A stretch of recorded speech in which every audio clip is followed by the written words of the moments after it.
भारत पर अटैक हो रहा है। आज भी हो रहा है, कल भी हुआ था और आने वाले कल में भी होगा। ये अटैक मिसाइल बॉम्ब या गोलियों से नहीं हो रहा है, बल्कि इंटरनेट की डार्क दुनिया से हो रहा है, जिससे हमारे देश की सिक्योरिटी को जानलेवा खतरा है। बात हो रही है साइबर सिक्योरिटी की। हमारी बड़ी बड़ी बैंक्स, हॉस्पिटल्स, इसरो और यहाँ तक कि हमारे न्यूक्लियर पावर प्लांट्स पर भी पिछले कुछ सालों में साइबर अटैक्स हुए हैं, लेकिन इनके बारे में कभी भी मेन स्ट्रीम मीडिया में डिस्कशन नहीं होती है। ये आपसे सीक्रेट रखा जाता है। यूजुअली जब हम डाटा ब्रीच और साइबर अटैक्स के बारे में सोचते हैं तो हमारे मन में सिर्फ एक ही तरह के अटैक्स आते हैं, जैसे किसी कंपनी की वेबसाइट हैक हुई है और कस्टमर की आईडी, पर्सनल इंफॉर्मेशन जैसे कि नंबर्स लीक हुए हैं। लेकिन भारत में साइबर सिक्योरिटी थ्रेट इससे काफ़ी बड़ा है। आज की इस वीडियो में हम जानेंगे कि कैसे हमारे नाक के नीचे से हर रोज भारत के इंपॉर्टेंट इंफ्रास्ट्रक्चर पर अटैक होता है और ये अटैक किस तरह से होता है और इससे सेफ कैसे रह सकते हैं और इससे सेफ रहने के लिए सरकार और हम क्या कर सकते हैं। बाय द वे, टेक्नोलॉजी की बात हो ही रही है तो एक और स्कैम हुआ था जिसकी वजह से लोगों के बहुत सारे पैसे डूब गए थे। आपने फ्रीडम 251 फोन के बारे में तो सुना ही होगा। एक स्मार्टफोन जो आप सिर्फ 251 रुपीज में खरीद सकते थे, लेकिन उसका आगे क्या हुआ ये तो आप सभी जानते ही हैं। Internet as a weapon. Bharat आज एक इकोनॉमिक पावर हाउस बन रहा है, एक इमर्जिंग इकोनॉमी बनकर उभर रहा है।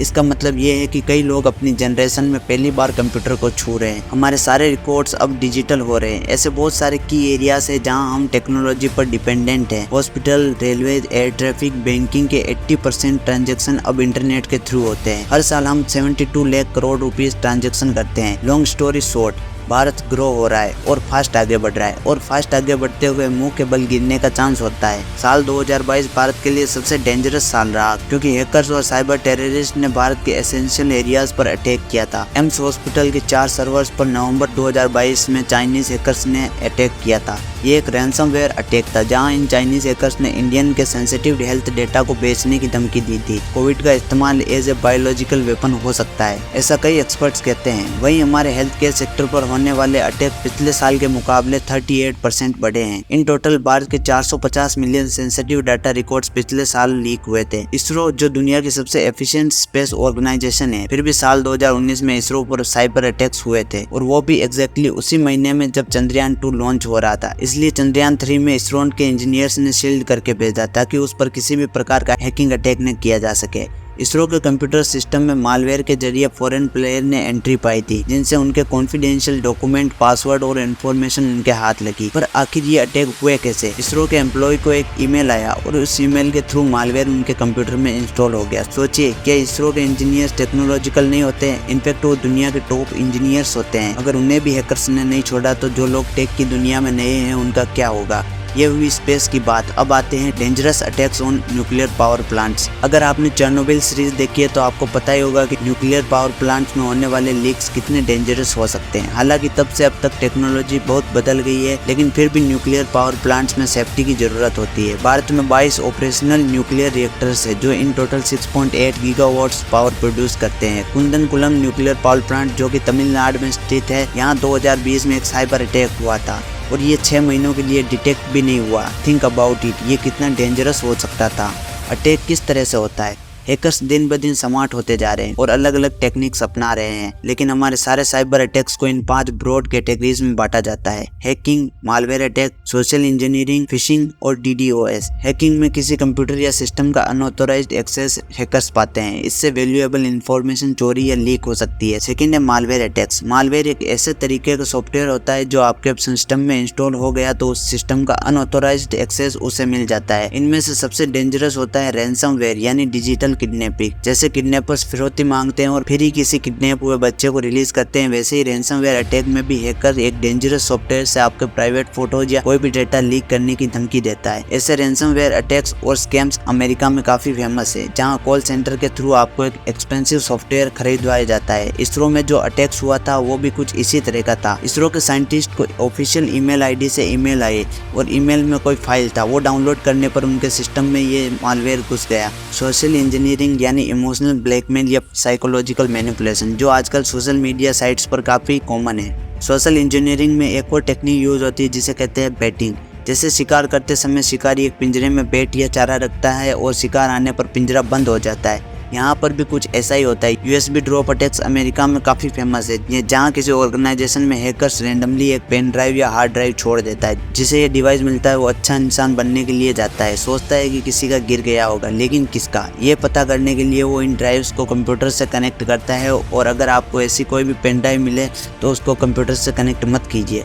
जब विक्टिम इस पेन ड्राइव को अपने कंप्यूटर से कनेक्ट करते हैं तो उनका कंप्यूटर इस पेन ड्राइव को एज ए कीबोर्ड डिटेक्ट करता है। इन पेन ड्राइव्स में एक मलिशियस कोड होता है जिससे कुछ की स्ट्रोक्स एंटर होती है और फिर कंप्यूटर का एक्सेस हैकर को मिल जाता है। 2008 में अमेरिकन मिलिट्री के ऊपर ऐसा ही एक अटैक हुआ था, जब उनके मिडिल ईस्ट के एक बेस पर कॉन्फिडेंशियल कंप्यूटर का एक्सेस हैकर्स को मिल गया था। अगला मेथड है फिशिंग। रैंडम ईमेल से आने वाले अटैक्स तो छोड़िए, यूट्यूब तो सभी यूज करते हैं। गूगल ने रिपोर्ट किया कि इसी अप्रैल में लोगों को यूट्यूब के ऑफिशियल ईमेल आईडी से ईमेल आए थे रिगार्डिंग ए पॉलिसी चेंज, जहां यूजर से कहा गया कि आप एक डॉक्यूमेंट डाउनलोड कीजिए, उसमें सारा इन्फॉर्मेशन भरकर 7 दिनों में वापस भेजिए। अगर ऐसा नहीं किया तो उनका अकाउंट सस्पेंड हो जाएगा। सोचिए किसी रैंडम ईमेल से नहीं आया, ये तो यूट्यूब की ऑफिशियल ईमेल आईडी से आया हुआ एक ईमेल था। आजकल फिशिंग स्कैम काफी रियल लगते हैं। Moving on the last method, DDoS यानी डिस्ट्रीब्यूटेड डिनायल ऑफ सर्विसेज। अप्रैल 2023 में भारत के मेजर एयरपोर्ट पर DDoS अटैक हुए थे। एनोनिमस सुडान नाम की एक हैकर ग्रुप ने ये अटैक्स करवाए थे। Delhi, Mumbai, Hyderabad, Goa, Kochi important international airport पर ये अटैक हुए थे। इन टाइप ऑफ अटैक्स में होता यह है कि सर्वर्स को ओवरलोड किया जाता है, जैसा कि आप इस ग्राफ में देख सकते हैं। इसी तरह जून 2021 में मिनिस्ट्री ऑफ डिफेंस और मिनिस्ट्री ऑफ होम अफेयर्स पर चाइना ने अटैक किए थे। फरवरी 2021 में HDFC bank, ICICI bank, axis bank में ऐसे अटैक हुए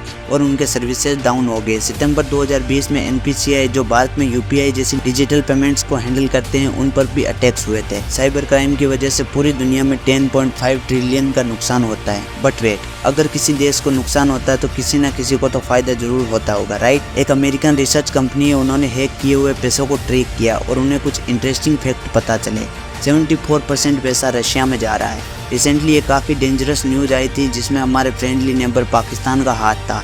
DRDO के एक साइंटिस्ट को हनी ट्रैप किया गया। हनी ट्रैपिंग यानी एक ऐसा सीक्रेट ऑपरेशन जिसके थ्रू एक फीमेल एजेंट एक हाई प्रोफाइल इंडिविजुअल से फ्रेंडली बनती है और उनके सारे कॉन्वर्जेशन, वीडियो कॉल्स रिकॉर्ड करती है और बाद में इनकी मदद से उन्हें ब्लैकमेल करती है और बाद में सीक्रेट इन्फॉर्मेशन चुराती है और पाकिस्तान तक सप्लाई करती है। DRDO हमारे काफ़ी इंपॉर्टेंट और सीक्रेटिव वेपन्स की डेवलपमेंट करता है और इस हनी ट्रैपिंग इंसिडेंट की वजह से देश की इंपॉर्टेंट इन्फॉर्मेशन पाकिस्तान इंटेलिजेंस के हाथ लगी। ये पूरे देश के लिए काफ़ी शर्म की बात है। यानी साइबर क्राइम की वजह से दुनिया और भारत को 3 फोल्ड नुकसान होता है। नंबर 1, इंपॉर्टेंट इंफ्रास्ट्रक्चर डाउन होते हैं। नंबर 2, बिजनेसेस और बैंक को और इंडिविजुअल को फाइनेंशियल लॉस होता है और नंबर 3, टेरर और वार फंडिंग बढ़ती है। तो हम इससे बचने के लिए क्या कर सकते हैं? भारत आज एक $5 ट्रिलियन इकोनॉमी बनने के सपने देख रहा है, लेकिन ये सपने ही रह जाएंगे अगर अब साइबर सिक्योरिटी और साइबर क्राइम को हल्के में लेंगे, क्योंकि 31% इंडियन भारत में साइबर क्राइम के शिकार होते हैं। That's almost 50 crore peoples. लेकिन प्रॉब्लम्स के बारे में तो सभी बात करते हैं, चलिए सॉल्यूशन का डिस्कस करते हैं। सबसे पहला सॉल्यूशन है लॉज को अपडेट करना। डॉक्टर पवन दुग्गल सुप्रीम कोर्ट के लॉयर है और इंटरनेशनल कमीशन और साइबर सिक्योरिटी लॉ के चेयरमैन भी है।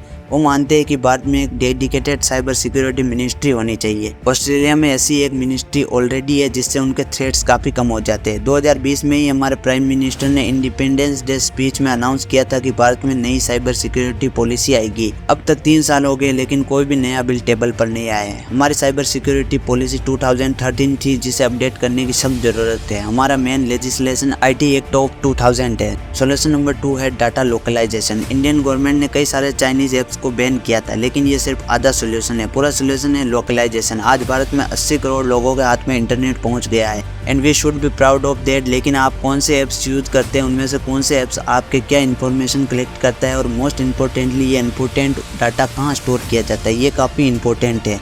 बड़ी कंपनी जैसे फेसबुक, गूगल, माइक्रोसॉफ्ट भारत का डाटा सिंगापुर में रखते हैं और भारत का वो डाटा कैसे यूज हो रहा है इस पर कोई कंट्रोल नहीं रख सकता है। हमें हमारे जियोपॉलिटिकल इन्फ्लुएंस को यूज करके नए लॉज बनाकर पर्सनल डाटा लोकलाइजेशन करने की ज़रूरत है ताकि भारत में डाटा सेंटर खुले।